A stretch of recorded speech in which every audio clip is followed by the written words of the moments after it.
안녕하세요. 하나님을 알아갈수록 하나님의 은혜를 깊이 깨달을수록 작은 존재라는 것을 더 느끼게 된 김태민 목사라고 합니다. 우리가 하나님 말씀을 함께 나눌 때 우리의 모습이 얼마나 하나님 앞에서 낮은 존재이고 그 사랑 때문에 우리의 삶이 더 낮은 자리를 갈 수 있는지 우리 말씀을 통해서 함께 나누었으면 좋겠습니다. 저는 목사님이 하나님을 제일 잘 아는지 알았습니다. 당연히 목사님이니까 성경 지식과 신학이 많으니까 당연히 하나님도 제일 사랑하고 하나님과 제일 친한 분이 목사님이라고 생각이 들었습니다. 목사님이 하나님과 친하니까 목사님의 기도가 정말로 너무 대단하고 능력 있다고 생각이 들었습니다. 그래서 어렸을 적에는 목사님께 안수받는 것을 제 머릿속에 뭔가 엄청난 축복과 은혜가 제 머릿속에 들어간다고 믿었던 것 같습니다.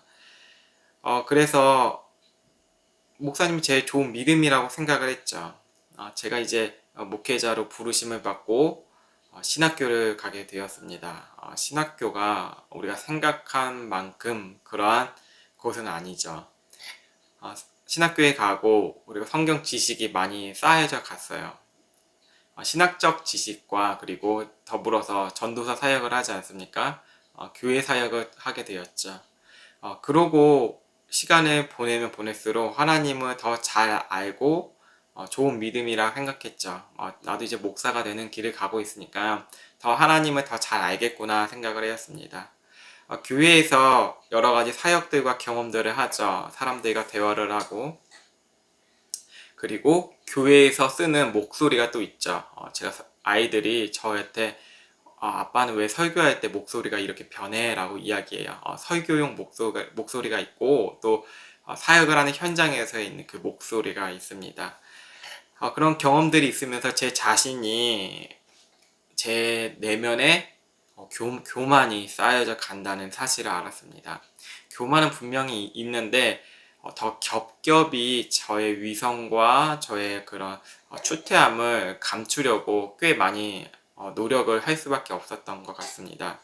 그것을 숨기느라고 부지런히 가면을 쓰고 다녔습니다. 얼굴은 착하게 생겼고 그리고 선한 인상에 그리고 웃상에 동안이어서 사람들이 김태민 전도사, 김태민 목사 하면 참으로 참 착한 사람이야 라고 생각이 들 정도로 저의 내면을 항상 잘 감추고 다녔습니다. 이미지 메이킹을 하는 게 하나님의 일이라고 생각했습니다. 조금이라도 하나님께 누가 끼치지 않기 위해서 그런 생각을 했는데 결국에는 저의 자신을 위해서 이미지 메이킹을 했다는 사실을 점차 더 알아가게 되었습니다. 그것이 저의 우상을 세우는 일이었고 하나님보다 내가 이 길을 통하여서 나의 영광을 쟁취하려는 모습이었죠. 분명히 하나님께서 부르신 콜링으로 갔지만 저의 모습이 점차 변해지는 것은 아마도 복음보다는 율법적인 모습에 더 마음이 끌려는 것 같다는 생각이 듭니다.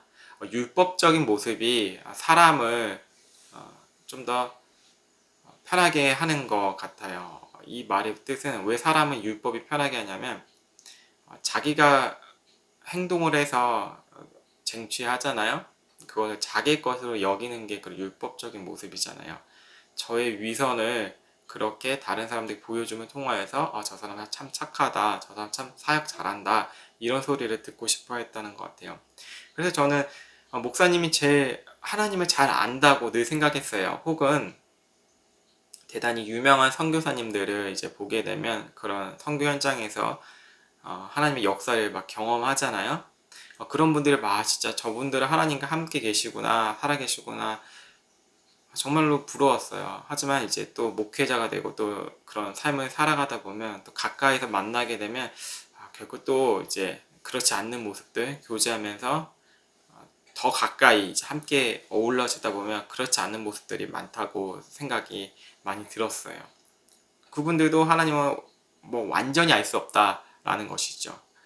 하나님을 완벽히 아는 사람은 이 세상에 없습니다. 여러분이 생각하는 그런 분들, 여러분에게 영향을 많이 끼쳤을 있었던 그런 분들 있잖아요. 제 개인적으로는 A.W. 토저 목사나 마틴 로이든 존슨 그런 분들, 그리고 찰스 스펄전, 이런 유명한 당대 정말로 하나님의 뜨거운 사람들조차도 하나님에 대해서 완전히 알았다고 보기는 어렵죠. 그들이 하나님께 사용되어지는 것은 분명하고, 또 현재에서도 대단히 유명한 목회자들 많이 있지 않습니까? 세계적으로 뭐 팀 켈러나 존 파이퍼 이런 목사들조차도 하나님 앞에서 완전히 하나님을 안다고 자부할 수는 또한 없다는 것이죠. 오히려 그분들은 겸손해야 된다고, 하나님을 알아갈수록 이렇게 말씀하시죠. 우리가 왜 하나님을 완벽히 아는 사람이 없냐 이렇게 말씀드리면, 그분이 바로 한 분밖에 없어서 그래요. 하나님을 완벽히 아는 사람은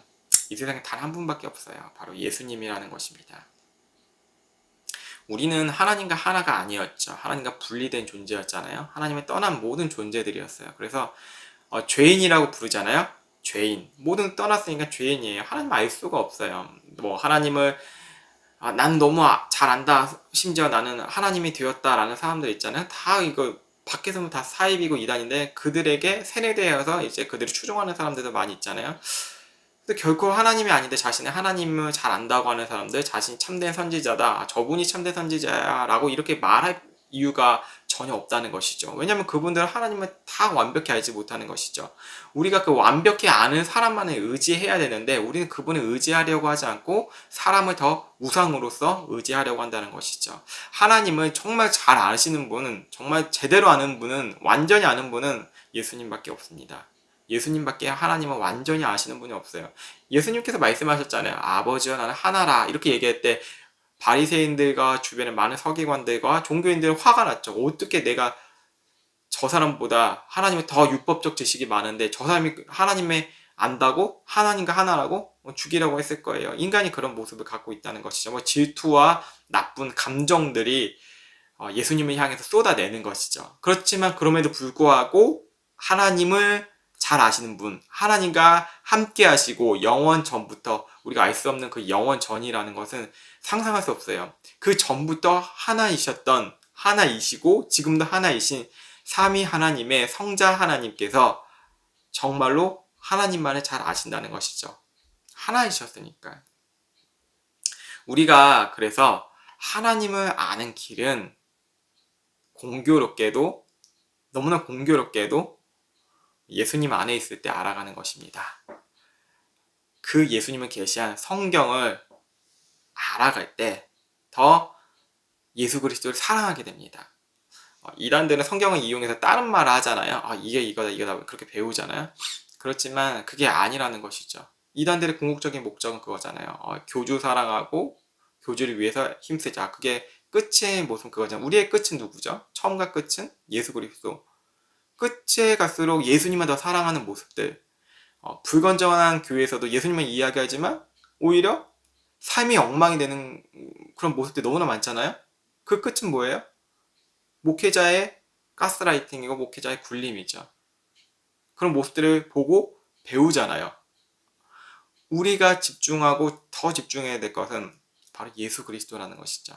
아침에 일어나자마자 하나님을 사랑하는 마음, 예수 그리스도를 바라보는 마음, 성령님 나와 함께 하시는 마음, 이게 하루의 시작이고, 내가 잠들 때 이 끝이잖아요. 하루의 끝. 내가 잠들고 뭐 다시 살아날 수 있다는 그런 뭐 100%의 그 완벽한 생명 우리에게 있지 않잖아요. 잠들기 전에 예수님을 더 사랑하는 마음, 예수님을 더 가까이 하고 싶은 마음, 우리의 끝은 예수 그리스도라는 것이 처음과 끝, 그 말씀 안에서 살아간다는 것이죠. 예수님 마음 잘 아시나요? 우리 예수님 마음 잘 모르잖아요. 그렇죠? 그렇지만 우리는 성경으로서 예수님이 누구신지 바로 알 수 있죠. 예수님은 누구신지 바로 아는 것은 성경밖에 없어요. 성경에 계시된 예수님밖에. 그렇다면 우리가 예수님 안에 있어야 하잖아요. 예수님의 마음을 알으면 예수님 안에 있어야 되겠죠. 예수님 안에 무엇이 있을까요? 예수님 안에 무엇이 있을까요? 많은 것들을 이야기할 수 있어요. 여러 가지를 이야기할 수 있죠. 예수님 안에는 우리가 쉽게 얘기해 볼게요. 쉽게 누구나 이해하고 쉬울 수 있게 무엇이 있냐면, 예수님 안에 완전한 사랑이 있습니다. 완전한 사랑. 우리가 완전한 사랑에 대해서 경험하지 못하면 이게 잘 이해가지가 않아요. 완전한 사랑을 받지 못했다면 그런 사랑이 있어 라고 이제 질문할 수가 있잖아요. 근데 비교를 통해서 알 수 있어요. 여러분이 사랑했던 것들 있잖아요. 뭐 남자친구, 여자친구, 뭐 연인이든 부모님이든 자식이든 완전한 사랑이 있을까요? 그 가운데 완전한 사랑 전혀 없어요. 세상에 이런 일이 인고 부부들이 나오잖아요. 너무나 크게 사랑했다, 끝까지 사랑했다. 그렇죠. 거기 보면 완전한 사랑은 진짜 있지 않아요. 직접 이렇게 그분들의 마음을 우리 들어볼 수 없지만 사람들의 마음, 세상에 알려진 그런 아주 아름다운 사랑을 했다는 사람들조차도 완전한 사랑은 없다는 것을 이야기하는 것이죠. 왜 완전한 사랑이 없냐면 좋아할 수 있죠. 그건 자기가 좋아서 하는 거잖아요. 완전한 사랑 아니라는 게, 완전한 사랑은 죄를 용서합니다. 왜 완전한 사랑은 죄를 용서하냐면 하나님과 아들 예수님은 하나라 그랬죠. 제일 잘 아는 분은, 하나님을 제일 잘 아시는 분 누구죠? 예수님밖에 없다는 것이죠. 하나님을 잘 아시니까 예수님께서 용서함이 무엇인지 잘 아실 수밖에 없죠. 그래서 하나님의 본체라 그러잖아요. 하나님의 본체인 예수님께서 이 땅에 내려오셨다는 것, 그 자체가 완전한 사랑이 무엇인지 보여주실 수 있다는 것이죠. 무엇이라고요? 아버지와 내가 하나이니까. 하나니까 알 수 있다는 거예요. 이 세상 사람들 잘 모르잖아요. 목사님이 어떻게 죄를 사할지어다 이렇게 해서 사야지나요? 신부가 죄를 사하노라 하면 죄가 사야지나요? 아니잖아요. 그렇죠? 어느 선상에서도 종교 지도자가 죄를 사합니다 이렇게 해도 의식을 치러요. 무당이 물러가라 물러가라 이렇게 해서 죄가 사해지는 게 아니잖아요. 인간이에요. 모든 사람이 인간이에요. 이게 복음이죠. 인간이기 때문에 완전한 사람이 필요한데 하나님은 너무나 잘 아시는 분, 바로 예수 그리스도를 통해서 우리가 죄사함을 받을 수 있다는 것이죠. 우리가 그 완전한 사랑으로 죄사함을 받았다는 것입니다. 그게 사랑이라는 것이죠. 우리는 예수님 사랑 안에 있으면 배일 수밖에 없어요. 제가 아는 지인 목사님 차에 이제 지난주에 탔었는데 목사님 차에 냄새가 너무 많이 나는 거예요. 그 냄새가 무엇인 거냐 하니 목사님이 예전에 그 어떠한 그 일로 뭐 빨래를 하시다가 빨래방에서 이제 뭐 빨래를 뒷좌석에 놓다가 약간 화재는 아니지만 뭐가 탔어요. 그 뒷좌석에. 그래서 그 차 안에 냄새가 엄청 배었어요. 그래서 시간이 지났는데도 그 냄새가 역겨운 그 탄내가 없어지지 않더라고요. 제 차도 그 전에 타시던 차주분이 담배를 많이 피셨어요. 그래서 차에 담배 냄새가 많이 나요. 지금 많이 없어졌지만 지난주에 이제 목사님 차를 탔을 때 냄새가 너무 많이 나서 이제 말씀드려야겠다 또 생각이 들더라고요. 또 많이 스트레스를 받고 계시고 그게 배이더라고요. 그래서 제 아내가 무엇을 먹었을 때도 코에서 그 냄새가 계속 난대요. 하루가 지났는데도 그 냄새가 난대요. 탄내가. 이게 몸에서 배인 거예요. 예민해서 그렇다는 것이죠. 예수 그리스도 안에 있으면, 여러분 예수님 안에 있으면 무엇이 나오냐면 겸손이 우리 몸에 배이게 돼요. 겸손이. 우리가 애써 겸손한 척, 신실한 척 할 필요 없다는 것이죠. 예수님 잘 믿는 척 할 필요 없어요. 우리 예수님 안에 있으면 되는데 예수님 안에 있지 아니하면 그냥 예배 잘하는 척, 뭔가 예배인도 잘하는 척, 설교 잘하는 척, 우리 척척척 하면 할 수밖에 없어요. 척척 박사가 되는 거예요. 척척 박사. 뭐하는 척. 이거 위선으로 살아갈 수밖에 없다는 것이죠. 뭐하는 척 하면서. 우리가 그리스도 안에 있으면 그런 척이 필요 없다고요. 우리가 그리스도 안에 있으면 그 사랑이 우리 안에 배이는 것이죠. 그 사랑이. 향유를 예수님 앞에 부었잖아요. 예수님의 머리에 붓고 다리에 부었잖아요. 그 여인이. 그때 그 공간이 향유 냄새 진동했잖아요. 바로 그거라는 것이죠. 예수님 안에 있으면 그리스도의 보혈로 우리가 죄사함을 받고 예수님의 인격이 우리 안에 들어감으로써 우리는 그 겸손함으로 배이는 거예요. 겸손함.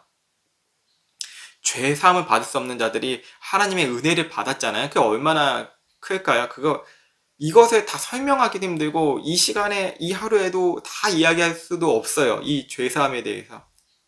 우리 간략하게 얘기하자면 오늘 본문과 더불어서 맞물려서 이야기하자면 그리스도의 사랑이 완전한 사랑이 우리를 죄사했잖아요. 우리가 그 안에 있으면 겸손할 수밖에 없다는 것이죠. 겸손해질 수밖에 없어요. 우리가 이 죄 사함에 대해서 알았잖아요. 너무나 크게 알았어요. 하나님에 대해서 조금씩 알아갔어요. 근데 정말로 큰 사랑은 우리가 알았는데 그게 바로 우리를 향한 죄 사함인데 우리가 그 죄 사함을 알면 또 알수록 겸손해질 수밖에 없습니다. 그렇죠? 그럴 수밖에 없죠. 겸손함. 겸손함은 그리스도인이 가지고 있는 덕목입니다. 겸손하지 못한 그리스도인은 없다는 것이죠. 겸손치 아니하면 안 된다는 거예요. 겸손하지 않고 그리스도인이 될 수 있을까요? 이건 뭐 자격을 이야기하는 것이 아니고 예수님 안에 우리가 어느 안에 공간 안에 있으면 그게 배이잖아요. 그리스도 안에 있으면 겸손이 있을 수밖에 없다는 거예요. 그게 덕목이에요. 내가 만든 겸손이 아니고 내가 훈련해서 많은 겸손이 아니라는 것이죠. 그리스도 안에 있으면 된다는 것이죠. 거기 안에 있으면 안전해지는데 그게 겸손함, 그리스도의 겸손함이 내 안에 있다는 것이죠. 겸손함이 있다는 것이죠. 왜 그리스도 안, 하나님을 잘 아시는 분이 예수님밖에 없고 그 안에 있을 때 겸손함이 우리 안에 베이스밖에 없냐면 고린도전서 8장을 설명하기에 너무나 충분하다는 것이죠. 그리스도 그 겸손함이. 1절에 보시면 우상의 재물에 대하여 우리가 다 지식 있는 줄 아나 지식은 교만하게 하며 사랑은 덕을 세우나니 이것을 설명하기 위해서 지금까지 온 거예요. 그리스도의 사랑. 우리가 그 안에 있으면 교만치 아니하죠. 고린도전서 13장을 우리가 이제 추후에 함께 나눌 텐데 사랑은 무례치 아니하고 교만하지 않는다 그러잖아요. 이게 연결된다는 거예요. 이 말씀에 통일이 있는 거예요. 이 맥락이 흘러가요. 고린도전서 13장 이 성경이 계속 관통하고 있다는 것이죠. 사랑은 교만하게 하지 않아요. 사랑은. 하지만 우리가 죽어있는 그 지식과 우리의 성경적 짧은 지식, 짧은데 되게 많이 아는 척하는 지식이 있잖아요. 예수님을 설명하는 사람들이 많이 있잖아요. 선생들이 많이 있으나 일만 스승이 많이 있잖아요. 아버지는 한 분밖에 없잖아요. 아버지의 마음으로 이렇게 설교를 해야 되죠. 이게 정말 중요하죠. 그게 제 핵심 포인트예요. 이게 누구나 마찬가지예요. 예수 그리스도를 가르칠 때 아버지의 마음으로 가르쳐야 되죠. 우리가 많은 강사들 있잖아요. 교수님들 계시고 강사분들 계시고 대단한 그 학식이 똑똑한 신학적 석학 박사들 많이 계시잖아요. 그분들을 다 이야기 아니해도 우리 가운데 가까운 곳에 성경 공부 많이 하시는 집사님, 권사님 많이 계시잖아요. 장로님도 계시고 리더 계시고 많이 계시잖아요. 조금이라도 성경 안 하신다는 분들. 그냥 우리 초신자 입장에서는 되게 대단해 보이잖아요. 그렇죠? 하지만 제가 이렇게 여러분에게 설교를 해도 저는 그리스도를 잘 알지 못해요. 이게 고린도전서의 핵심이기도 해요. 8장에. 하나님을 잘 알지 못하는 그런 모습. 자, 만일 누구든지 무엇을 아는 줄로 생각하면 아직도 마땅히 알 것을 알지 못하는 것이 이 말씀이에요.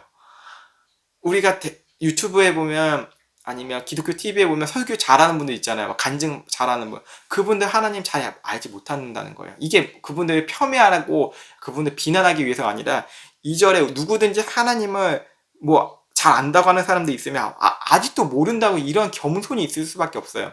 그리스도 안에 그 겸손을 통하여서 자기의 대단함을 자기의 자랑을 할 수 없다는 것이죠. 할 필요도 없고 할 이유도 없고 고린도 교회에서 이 문제가 생겼다는 것이에요. 하나님을 아는 지식이 많다고 초신자를 무시하는 문제가 있었어요. 초신자를 무시한 사람들은 교회를 오래 다닌 사람이에요. 중직자라고 하죠. 권사님, 장로님, 이제 안수 집사님이라고 이야기할 수 있을 거예요. 이게 오래 교회를 다니면 그리스도를 향한 사랑이 뜨거워져야 되잖아요. 뜨거워져야 되잖아요. 이게 버퍼링거리는 게 아니고 너무나 중요하기 때문에 뜨거워져야 되잖아요. 근데 그리스도를 향한 사랑은 뜨겁지 않고 사람을 판단하는 것에 너무 열을 올린다는 것이죠. 사람을 정죄하는 것에 열을 올려요. 교회가 그래요. 예수님을 사랑해야 되는데 다른 사람을 욕하고 다른 사람의 기분 나쁜 것을 조금이라도 내가 해를 입으면 그 화내는 것에 열을 올린다는 것이죠. 남을 비난하고 서로 모여서 수군거리는 거에 그 열이 올려진다는 거예요. 그래서 교회가 그래서 그런 말들을 하죠. 나의 권위가 있는데, 권사의 권위가 있는데, 장로의 권위가, 목사의 권위가 있는데, 권위를 존중해야 되는, 교회는 질서가 있어야 돼. 이런 식으로 이야기하잖아요. 뭐, 가정에서도 아빠의 그 권위를 인정해줘야지. 질서가 있어야 돼. 이렇게 이야기하잖아요. 그러면 안 된다는 것이죠. 권위를 가졌으니 이 초신자들, 뭐, 에베소서에서는 자녀를 노엽게 하지 말라 그러잖아요. 성경에 기록되어 있죠. 바울사도가 기록하는 거, 이런 맥락 속에서. 자녀 무시하지 말고 아내를 사랑하고, 뭐, 아내는 남편 존중해야 하잖아요. 그렇지만 성경 지식과 성경에 내가 많이 안다고 하여서 무시해도 되고, 내가 신앙생활이 오래 하고, 기도 생활이 되게 오래 하고, 내가 너보다 기도 많이 해, 너보다 전도 많이 해, 이러해서 다른 사람들을 무시하는 경우가 많다는 것이죠. 그 마음을 여러분 열어보세요. 이런 생각을 가졌다는 것이죠. 코린도 교회의 사람들이 이런 사람들이 있었다는 것이죠. 그 초신자들을 향해서 섬겨야 되는데 섬김이 아닌 굴림을 하려던 것이죠. 예수님이 가르쳐 주신 섬김을 생각하지 않았던 것이에요. 여러분, 섬김이 쉬울까요? 교만하는 게 쉬울까요? 답 나오죠? 교만입니다. 초신자들이 우상에 바치는 이제 음식을 먹었어요. 이제 지식이 없잖아요. 그런 부분에 있어서. 이제 예전부터 그런 방식을 살았는데, 우상의 재물, 우상이 먹었던 음식도 그러고, 뭐, 자기가 우상적으로 살았던, 예를 들어서 뭐, 술집에 가거나, PC방은 죄가 아니죠. 뭐, 어쨌거나 그런 공간에 가면, 당연히 습관적으로 갈 수가 있잖아요. 우상들이 남아있잖아요. 뭐, 중직자들도 다 있잖아요. 그 우상들. 근데 중직자들 딱 눈에 보기에는 딱 보여지는 거, 우상의 재물을 먹고 있는 초신자를 보면, 너무나 한심하고 못마땅해 보이는 것이죠. 그리고 회초리를 막 들 것 같은 그런 자세로 때리려고 하는 것이죠.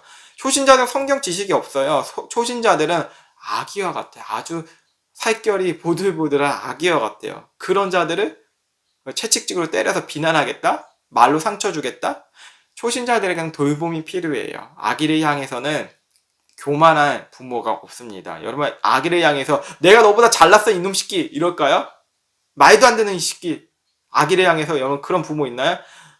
너 때문에 내가 지금 얼마나 힘든 고생하는 줄 알아? 이놈 새끼 이럴까요? 부모님의 심정은 하나님 아버지의 마음으로 아기들의 부족함, 초신자들의 부족함을 채워줘야 했다는 것이에요. 초신자들, 예수님 잘 모르는 사람들 아기처럼 대해야죠. 세상에 나가보면 아기들이 많아요. 아기와 같은 사람들. 잘 모르는 거예요. 예수님 믿는 사람들이 그들의 적대시하니까 문제라는 것이죠. 저는 마귀 새끼야 이러니까 문제예요. 이거는 그 복음이 아니라는 것이죠. 하나님의 마음을 가지면 세상 사람들이 아기처럼 보여요. 아기. 모르니까. 그래서 예수님께서 말씀하셨죠. 저들은 모른다고. 용서해달라고. 스데반이 사도행전에서 고난을 받잖아요. 돌을 맞고 죽어갈 때 저들은 죄가 없다고 얘기해요. 저들은 하나님을 모른다고 용서해달라고 이렇게 이야기하잖아요. 저들은 모르니 죄가 없는 것이 아니고 저들은 모른다. 주님, 저들은 몰라요. 저들의 죄를 사하여 달라고. 뭐 없애달라는 게 아니죠. 없애달라는 거죠. 죄가 없는 게 아니고 그들의 죄의 모습들을 아기와 같이 보이는 그런 마음들이 우리 안에 있어야 된다는 것이죠. 뭐 이단이나 사이비들 그들도 아기를 보여야 되는 그래서는 안 되고요. 그들은 미혹된 자들이고 다른 이제 종교 있잖아요. 예수님을 모르는 사람들 향해서 아기와 같이 여길 수 있는 그런 하나님의 마음이 우리가 그리스도 안에 있을 때 겸손함으로써 배어져 나온다는 것이죠. 때로는 믿음 있는 자들이 우상의 집에 앉아 있을 때도 있잖아요. 믿음에 있는 자들, 믿음에 있는 자들이 뭐 술집에 가고 뭐 카지노에도 갈 수 있다고 그러는데 그것을 같이 따라가니 초신자들이 그것을 보고 배우지 않을까요? 우리 김 집사님 뭐 잭이 터졌네 뭐 그런 건가요? 뭐 대박 났네. 카지노 부러워라. 그러면 초신자들도 우리 김 집사님을 따라서 같이 카지노 한 판 할 수 있고 오히려 그 카지노 도박 중독자가 돼서 집도 다 날릴 수 있다는 것이죠. 이해 가시죠? 너무나 쉽죠. 우상의 재물을 이 카지노를 비유하는데 너무 쉬운 거 아닐까요? 우리 황 장로님께서 비트코인을 하세요. 비트코인이 대박이 났어요. 그런데 이제 초신자도 황 장로님에 따라서 비트코인을 다 몰아넣는 것이죠. 그래서 쫄딱 망할 수도 있잖아요. 낙심할 수도 있고. 초신자들은 믿음 있는 자들의 모습 본받아요. 그게 그림자로 보여진다는 것이죠. 우상의 집에서 우상의 재물을 먹는 것은 아무렇지 않다고 생각을 했을 거예요.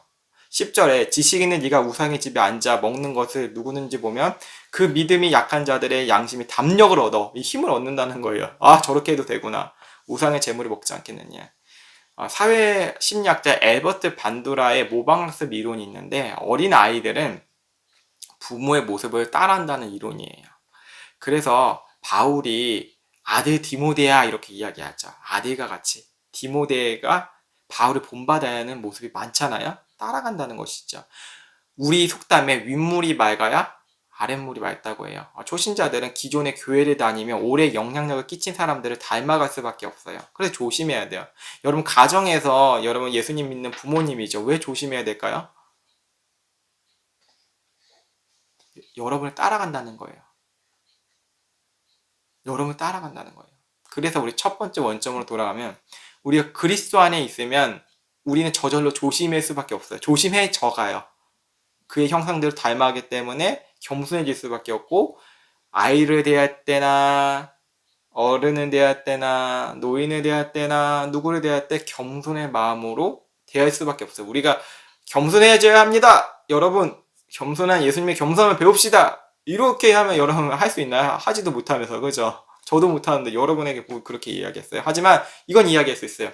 그리스도 안에 있으면 겸손이 배어져 나옵니다. 다른 초신자들을 섬기기에 너무나 쉽습니다.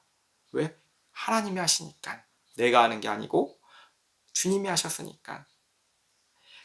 하나님이 하셨기 때문에 우리는 그분 안에서 자유로울 수 있습니다. 그런즉 9절에 보면 너희의 자유가 믿음이 약한 자들에 걸려 넘어지지 않게 하는 것이 되지 않도록 조심하라. 조심하십시오. 우리 조심해야 됩니다. 10절에 지식 있는 네가 우상의 집에 앉아 먹는 것을 보면 누구든지 보면 그 믿음이 약한 자들 양심이 담력을 얻어 우상의 재물을 먹지 않겠느냐. 다시 얘기하는 거야. 힘을 얻어서 그렇게 먹지 않는 거예요. 12절에 이같이 너희가 형제에게 죄를 지어 그 약한 양심을 상하게 하는 것이 곧 그리스도에게 죄를 짓는 것이니 13절에 그러므로 만일 음식이 내 형제를 실족하게 한다면 나는 영원히 고기를 먹지 아니하여 내 형제를 실족하지 않게 하리라. 그 수준에 맞춘다는 것이죠. 하나님을 아는 지식은 사람의 시선에 맞춰져요. 하나님께서 우리에게 어떤 은혜를 베푸셨죠? 우리는 양자역학이라는 그 과학적 책 잘 모르잖아요. 과학자들이 전문성 있는 정말 대단한 과학자들이 디테일하게 잘 알죠. 그 지식을 우리가 알 수 있을까요? 그냥 유튜버를 통해서 양자역학이 이 정도 되구나. 뭐 상대성 이론 이 정도 되구나. 이거 말도 어렵잖아요. 모르잖아요. 하지만 하나님께서는 모든 것을 다 우주만물을 지으신 양자역학도 다 아시고 상대성 이론도 아시는 그 하나님께서는 우리의 수준에 맞게 우리의 모습에 맞게 계시하셨다는 것이죠. 우리의 시선에 맞게 계시하셨다는 거. 우리가 알아들 수 있게 우리에게 오셨다는 것이죠. 아기를 대할 때 이놈아 너 오늘 경제가 얼마나 어려운지 아니? 이렇게 얘기할까요? 2-3살 할 때 야 지금 뱅크런이 발생할지도 몰라. 뱅크런 뭔지 아세요? 잘 모르잖아요. 경제학 용어. 자기도 잘 모르는데 아기한테 그렇게 얘기해보세요. 그렇게 얘기하나요? 아니에요. 아기한테 우리 아기예요. 엄마 아빠 맛있는 거 사줄게. 까꿍 울르르 까꿍 이런 거 하잖아요. 막 말할 수 없는 언어를 같이 사용하잖아요. 그 수준에 맞게. 막 이거 하잖아요. 무슨 말이에요? 이게 무슨 말이에요? 막 이런 말. 무슨 말이죠? 모르는 말을 서로 하잖아요. 그 수준에 맞게 아이에게 다가가는 것이죠. 왜? 사랑하니까. 사랑하니까. 나에게 힘들게 하는 예수님 믿지 않는 사람들, 믿음이 연약한 사람들이 있어요. 교회 같이 다니고 있는 사람들 중에서 관계가 맞지 않잖아요. 인간관계 힘들잖아요.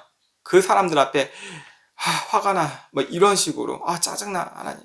이런 식으로 우리 갈까요? 우리가 그리스도 안에 있으면 어떤 모습이 되냐면 예수님이 나에게 그 시선을 낮춰서 성경 계시해 주었듯이 나도 그 사랑으로 흘러가요. 그 사람의 시선에 맞게 같은 용어를 쓰지만 그리스도의 사랑이 묻어나고, 같은 생각을 하지만, 이 세상 문화적인 것을 같은 생각을 하지만 그리스도의 사랑의 문화가 그를 지배하게 한다는 것이죠. 우리의 눈높이 맞게 교육하신 예수님께서 제자들을 데리고 가실 때 그냥 얘기하신 게 아니죠. 야, 이 세상은 내가 아는데 천왕제와 목독천왕명 그 행성들을 얘기하시면서 이렇게 우주의 신비에 대해서 이야기하셨나요? 예수님의 신비는 어떤 것이냐면 그들의 수준에 맞게 제자들의 수준에 맞게 비유로 말씀하신 거예요. 비유로 말씀하시고 그것을 해석해 주셨어요. 그게 사랑이에요. 그들의 생각에 맞게. 제자를 데리고 다니셔서 제자들이 이해하지 못하잖아요. 예수님 저 이해가 안 해요.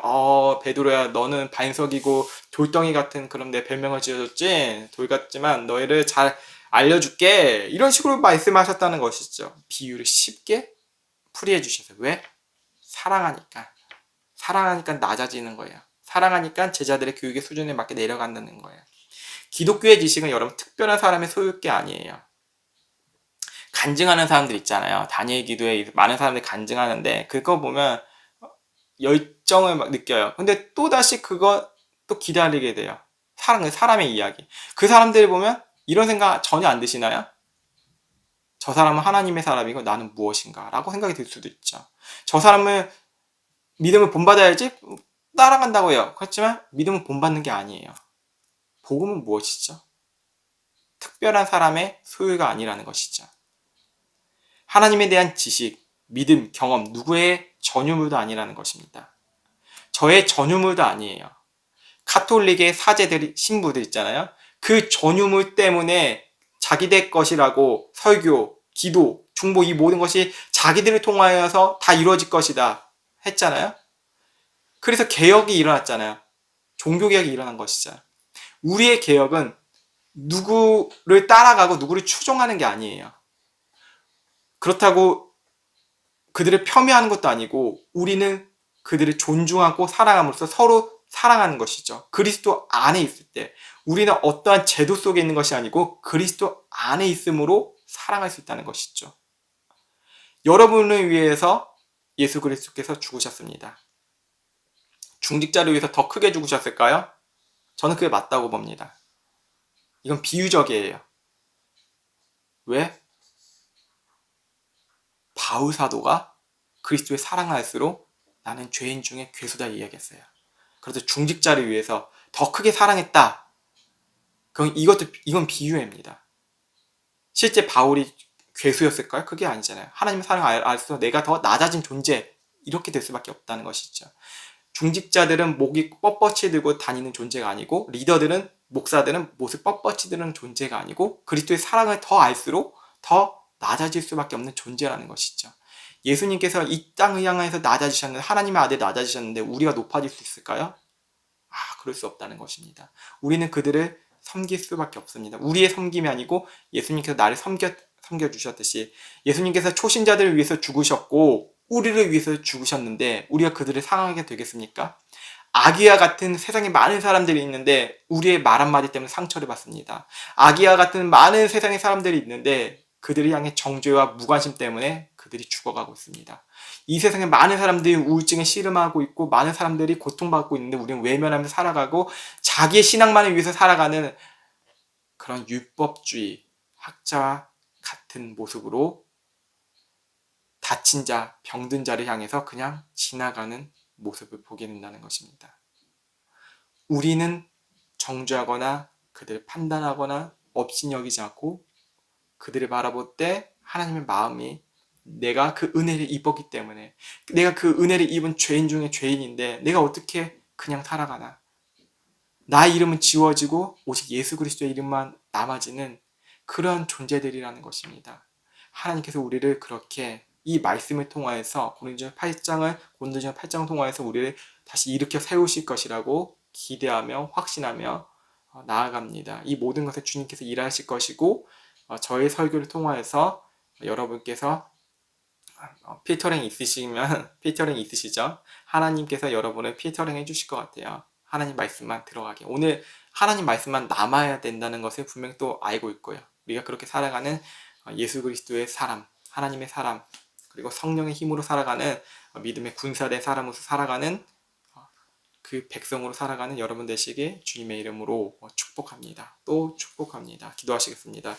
하나님 감사합니다. 주의 은혜를 사모합니다. 우리의 힘과 능력과 우리의 마음으로 다른 사람들을 섬기기보다는 오히려 군림하고 다른 사람들 정죄하고, 내가 예수님 이 정도 알고 내가 신학적 지식이 이렇게 쌓였고 나는 이 정도 이렇게 되는데 너는 그렇게밖에 못하니 나만 알고 있어 진리를, 이런 방식으로 살아왔습니다. 많이 알면 뭐합니까?